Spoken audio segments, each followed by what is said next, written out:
Hello everyone, welcome to जीवन tutorials. Last time मैंने आपके पास जो यूवी स्पेक्ट्रोस्कोपी है उसमें आपके पास एब्जॉर्प्शन के जो वेरियस लॉज हैं वो आपके पास मैंने डिस्कस कर लिए हैं। और आपको मैंने आपके पास वहां पे बताया था कि दो आपके पास जो एब्जॉर्प्शन लॉज हैं, that is Beer law and Lambert law, उससे हम एक लॉ बनाते हैं that is Beer Lambert law, और उसके बारे में काफी अच्छे से हमने डिटेल में डिस्कशन कर ली है। हालांकि उतने डिटेल में नहीं किया है, फिर भी मेरे पास अगर आपके पॉइंट ऑफ व्यू से बोलूं, तो ग्रेजुएशन पॉइंट ऑफ व्यू से, तो it is more than enough. Next जो देखते हैं दैट इज, अब आपके पास हम इंस्ट्रूमेंटेशन देखने वाले हैं।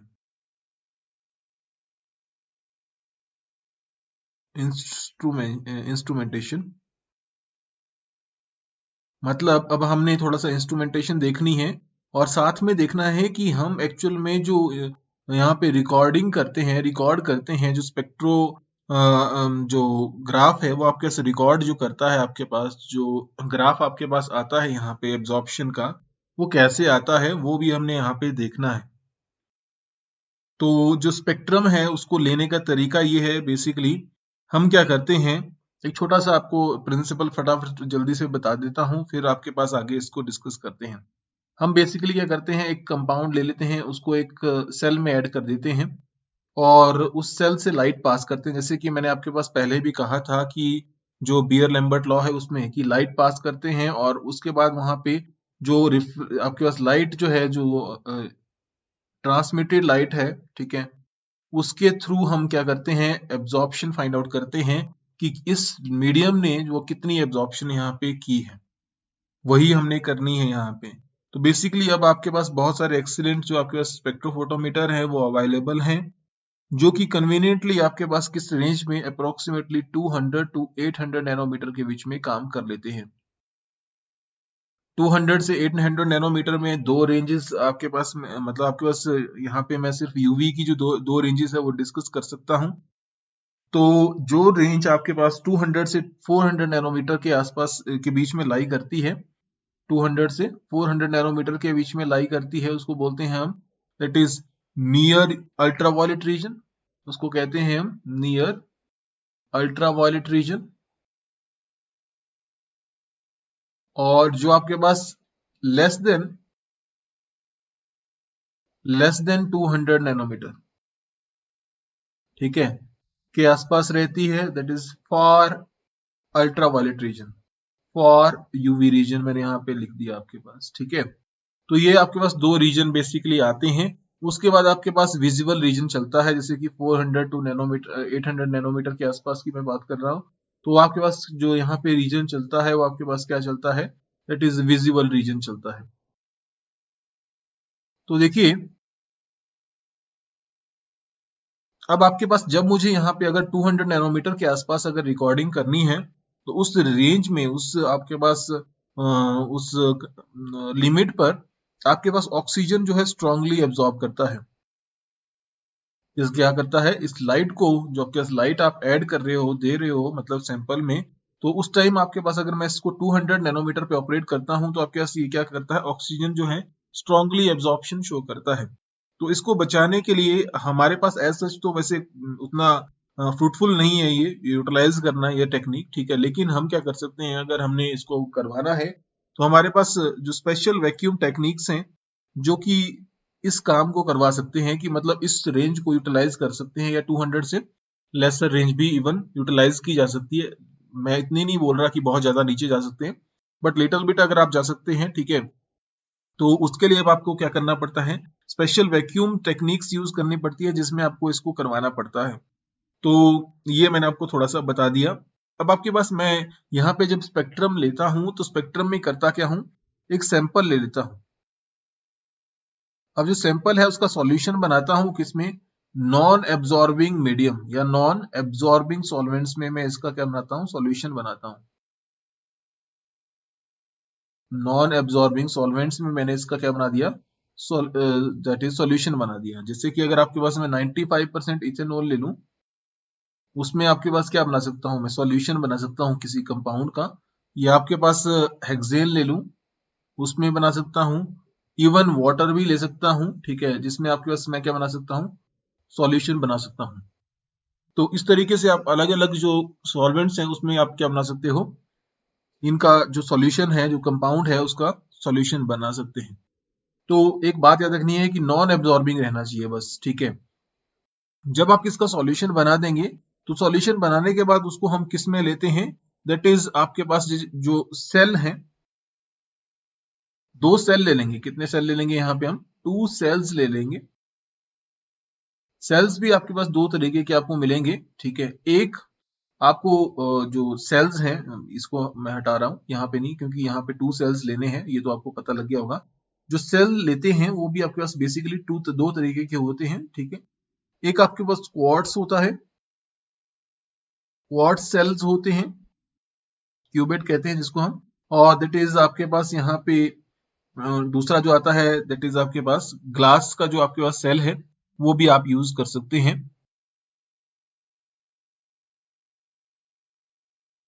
तो ग्लास का सेल लिख देता हूं, ये ग्लास क्यूबेट भी जिसको हम कहते हैं। बेसिकली ग्लास सेल जो है वो यूज करते हैं विजिबल रीजन में।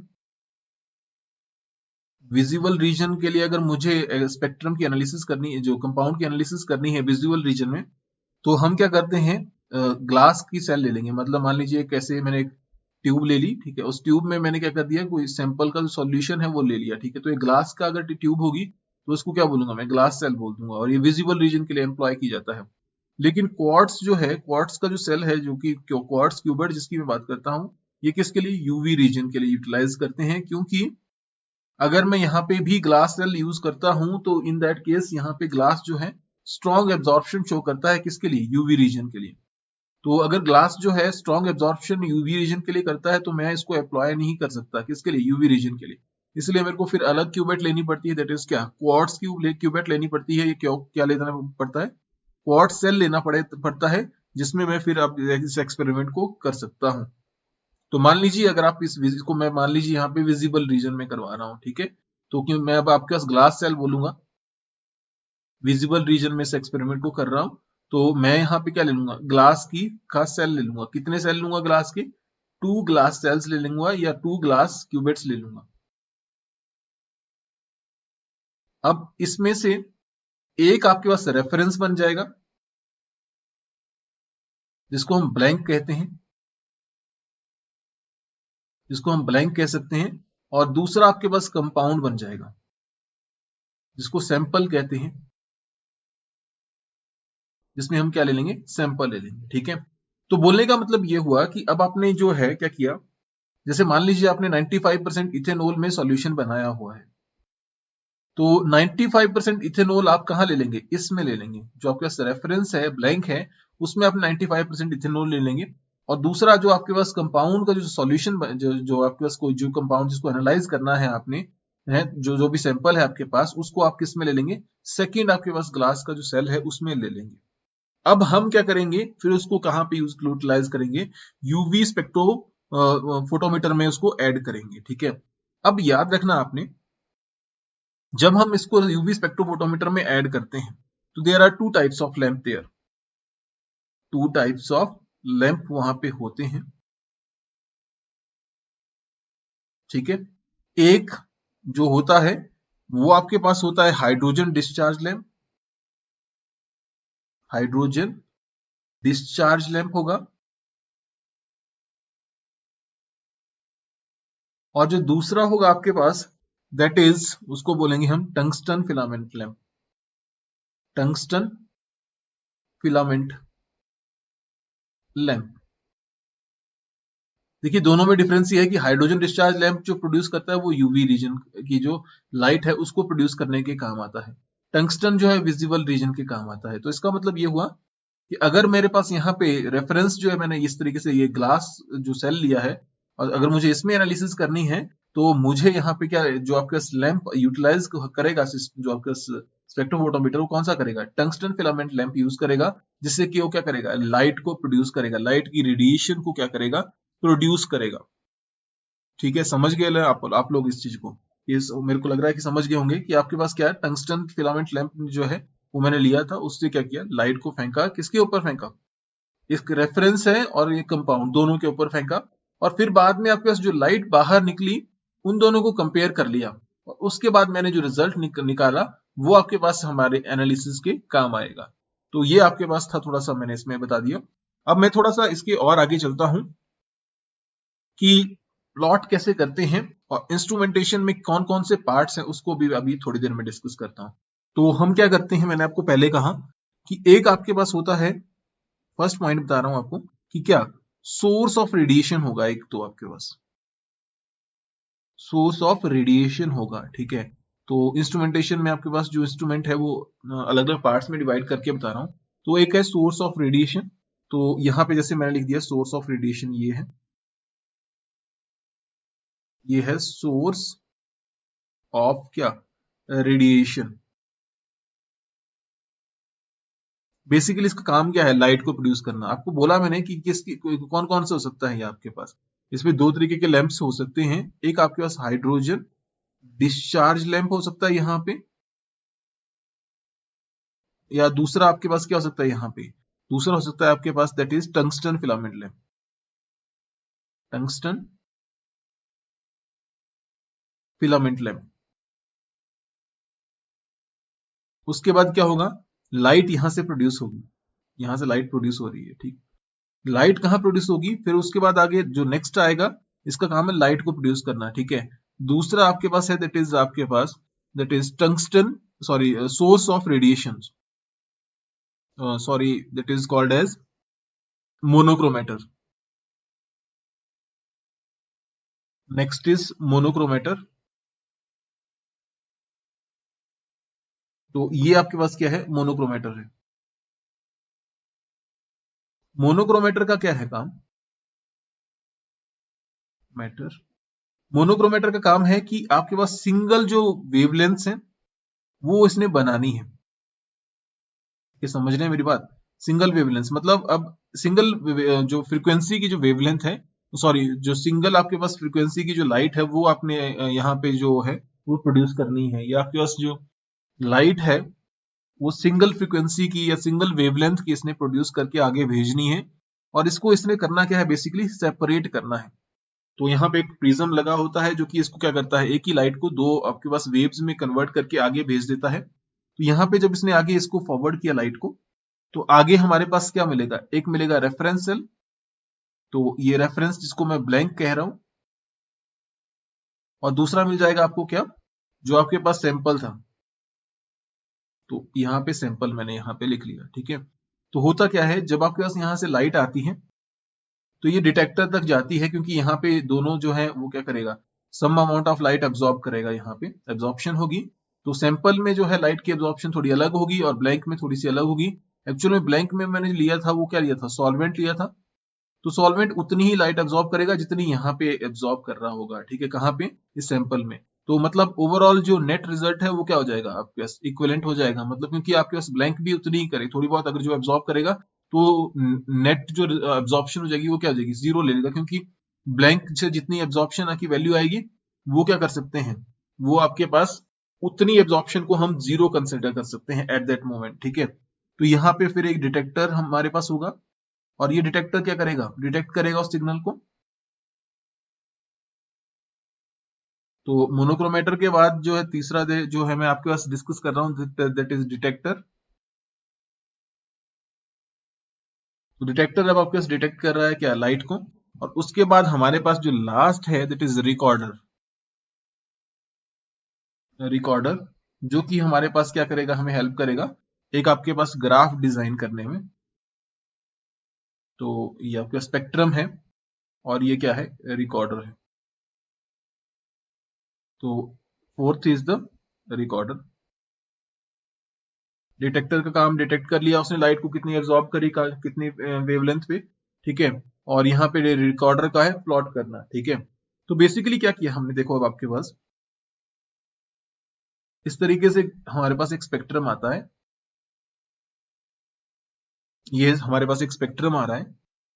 तो जब हम क्या करते हैं, लाइट को यहां से फॉल करवाते हैं किसके ऊपर, ब्लैंक के ऊपर और सैंपल के ऊपर। तो हम क्या करते हैं, अलग अलग जो वेवलेंथ्स हैं उनको यूटिलाइज करते हैं। तो जैसे कि मान लीजिए यहाँ पे मैंने 200 से स्टार्ट कर दिया, और अगर मैं 200 से कौन से 200 नैनोमीटर से स्टार्ट कर रहा हूं और इस तरीके से फिर अब आपके पास 220 आ गया, यहाँ पे 240 आ गया, यहाँ पे 260 आ गया और यहाँ पे 280 200 सॉरी 300 नैनोमीटर। ठीक है, तो यहाँ पे वेवलेंथ मैं लिख देता हूँ, यहाँ पे मैं वेवलेंथ लिख देता हूँ और यहाँ पे आपके पास एब्जॉर्प्शन की वैल्यू लिखता हूँ। ठीक है, तो एब्जॉर्प्शन की वैल्यू लिख रहा हूँ, चाहे मैं इसको 0 लिख दिया यहाँ पे और यहाँ पे 1, यहाँ पे 2 या 0.1 भी 0.2 भी लिख सकता हूँ।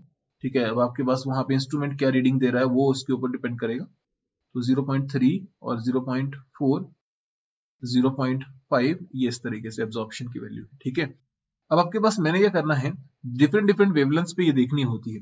तो हमारे पास रहता क्या है रिजल्ट, बेसिकली हमारे पास 260 नैनोमीटर पे जो यहाँ पे रिजल्ट रहता है वो हाईएस्ट एब्जॉर्प्शन की वैल्यू आती है।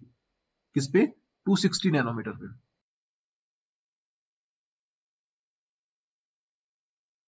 ठीक है, तो अब कहने का मतलब क्या हुआ कि अब आपके पास मैक्सिमम जो एब्जॉर्प्शन आई वो किस पे आई, इस वेवलेंथ पे आई। किस पे, 260 नैनोमीटर पे। ठीक है, तो इसको बोलूंगा मैं लेमडा मैक्स, जिसको हम क्या बोल सकते हैं, लेमडा मैक्स। मतलब मैक्सिमम एब्जॉर्प्शन कौन सी वेवलेंथ पे आपके पास आ रही है उसको बोलता हूं मैं लेमडा मैक्स। ठीक है, और ऐसा नहीं है कि ये आपके पास एब्जॉर्प्शन, मतलब आपके पास जो एब्जॉर्प्शन है उसी के साथ प्लॉट हो सकता है। आप इसकी जो प्लॉट है वो एप्सिलन के साथ भी कर सकते हैं। एप्सिलन, क्योंकि एप्सिलन भी आपके पास उतनी ही ज्यादा एब्जॉर्प्शन शो करता है, मतलब उतनी ही वैल्यू शो करता है एक्स्ट्रा जितनी आपके पास। जैसे लेमडा मैक्स के विद रिस्पेक्ट हम इसको प्लॉट कर रहे हैं यहाँ पे, सॉरी वेवलेंथ के विद रिस्पेक्ट। तो जैसे जैसे इसमें भी आपके पास ऐसा नहीं होता कि आपके पास हर एक वेवलेंथ पे एप्सिलन की वैल्यू हमेशा मैक्सिमम रहेगी, ठीक है, या मिनिमम रहेगी। ठीक है, बेसिकली आपके पास कुछ एक वेवलेंथ जहां पे आपके पास हाईएस्ट एब्जॉर्प्शन हो सकती हैं, उस पॉइंट पे आपके पास जो एप्सिलन की वैल्यू है वो भी क्या रहती है, हाईएस्ट रहती है। ठीक है, जिसको हम कहते हैं एप्सिलन मैक्स। ठीक है, वहां पे हम क्या बोलते हैं उसको, हम एप्सिलन मैक्स। तो मतलब ऐसा नहीं है कुछ नहीं कि आप इसको सिर्फ एब्जॉर्प्शन के साथ ही प्लॉट कर सकते हैं या आप एप्सिलन के साथ नहीं कर सकते, आप कर सकते हैं। और सबसे बड़ी बात यह है कि मोस्टली आप मोस्टली कोशिश ये की जाती है मोस्ट ऑफ द इंस्ट्रूमेंट्स में जो एब्जॉर्प्शन वर्सेस वेवलेंथ का प्लॉट किया जाता है, और आप हमेशा देखते हैं कि आपके पास लैम्डा मैक्स की वैल्यू कितनी आ रही है या किस वेवलेंथ पे आपके पास मैक्सिमम एब्जॉर्प्शन होती है। बेसिकली यहाँ पे मैं जो कंपाउंड आपके पास डिस्कस कर रहा था वो है CH2 double bond CH double bond क्या, CH2, it is 1,4 butadiene, butadiene. तो ये मैंने आपके पास यहाँ पे लिया है। ठीक है, 13 ब्यूटाडाइन। तो इस तरीके से आप ग्राफ प्लॉट करते हैं और ये आपके पास मैंने आपको थोड़ा सा बताना था। तो ये था आपके पास इंस्ट्रूमेंटेशन के बारे में। तो होप सो आपको पता चल गया होगा आपको इसके बारे में, जो आपके पास इंस्ट्रूमेंटेशन है किसकी, दैट इज यूवी, जो आपके पास स्पेक्ट्रोफोटोमीटर है उसकी इंस्ट्रूमेंटेशन। तो चलिए इतना ही आपके लिए सफिशिएंट है आज के लिए। नेक्स्ट टाइम डिस्कस करेंगे अब आपके पास प्रिंसिपल ऑफ एब्जॉर्प्शन स्पेक्ट्रोस्कोपी, वो भी कौन सी, यूवी विजिबल एब्जॉर्प्शन स्पेक्ट्रोस्कोपी। तो होप सो आपको समझ आ गया होगा, नहीं आया होगा तो प्लीज कमेंट कर देना, लाइक करना, शेयर करना एंड सब्सक्राइब करना नहीं भूले। Thank you for watching, see you next time.